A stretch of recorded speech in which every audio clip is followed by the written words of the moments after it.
Next, it would be Senator Mullen. Thank you, Mr. Kennedy, for being here.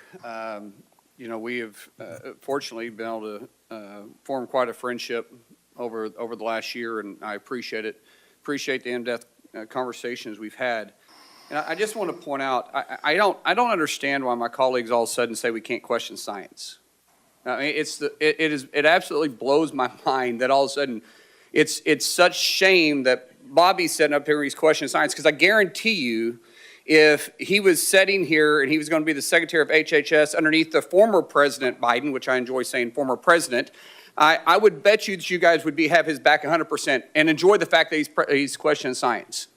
And would probably support his positions 100%, but because he's now on the Republican side, you guys have went way off the rail, and how dare he question science? My God, if we didn't question science, where would we be today? We've always questioned science. Science is always evolving and always changing. Have a glass of wine a day, it's healthy for you. Don't have a glass of wine a day. Have a piece of chocolate a day, it's healthy for you. Dark chocolate is healthy for you. Take an aspirin a day, as Senator Rand Paul pulled out. I mean, where would we be today if we didn't ever question science? But I will say there's an issue that I have as a father of 6, that when my kids come out from getting their vaccines, they look like a freaking pincushion. I mean, 72 vaccinations? I think there's a reason we should be questioning this. When you start looking at the rise of autism, why wouldn't we be looking at everything? Who wouldn't want to look at everything? Give me anybody in this room that doesn't know somebody that you're personally connected to that one of their children doesn't suffer from some severity of autism. Give me one. And you guys are all saying that Bobby can't question it? I don't get it, guys. I don't understand your point, other than the fact you just oppose him because he supports a president that you guys don't like now.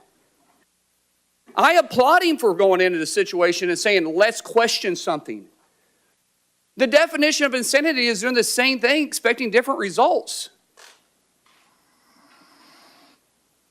Is it not true that you're supposed to question science?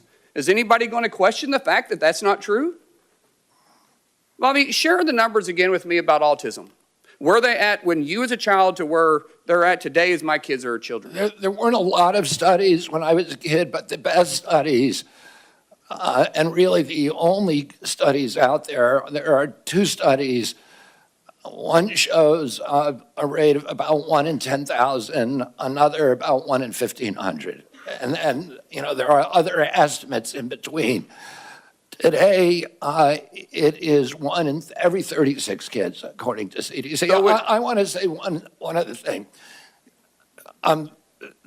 Relevant to the point you just made. In 1963, my uncle awarded John F. Kennedy the highest civilian honor to Francis Kelsey. Francis Kelsey was a young scientist at NIH who came in and objected to the panel having approved thalidomide for American children.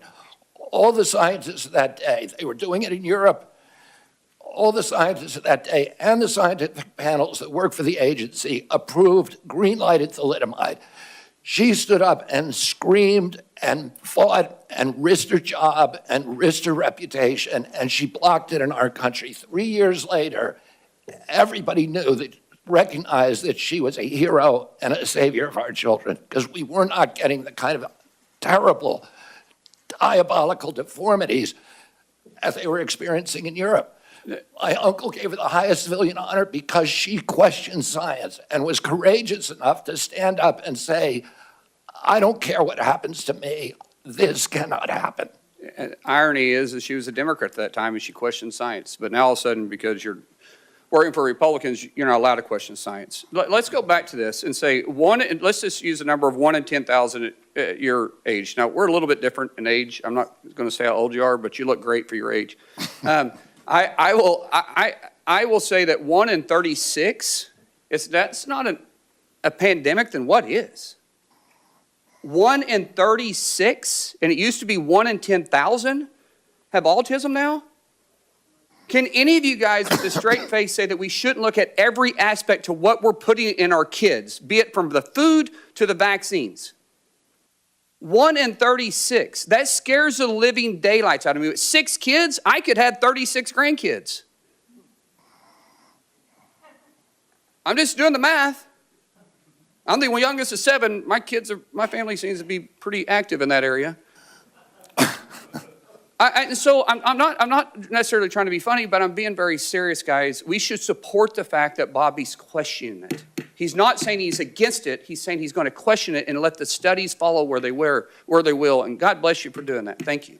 Thank you, Senator.